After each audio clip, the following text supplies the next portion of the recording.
Hey guys, in this video I'll show you how to connect IONOS domain to Instagram. The first thing I want you to do once you're logged into IONOS dashboard, come to the top, click on menu, and then click on domains and SSL. The first option, I want you to scroll down now and select the domain that you want to connect to Instagram. So this is the IONOS domain, I'll click on it.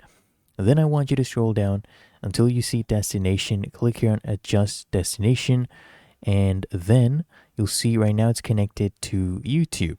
Okay, so click here, adjust connection to external page. And what we'll do, we'll go ahead and scroll down under social media services. You should see Instagram. Okay, I want you to click on this and you just need to enter your Instagram username, and they even show you what that is. So this is what it should be.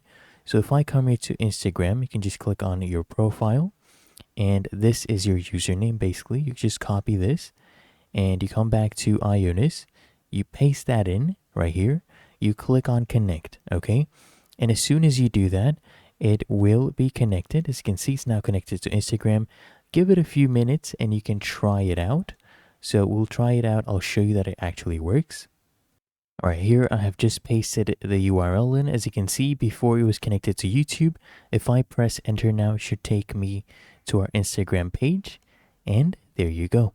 Really that easy, and that is how to connect IONOS domain to Instagram.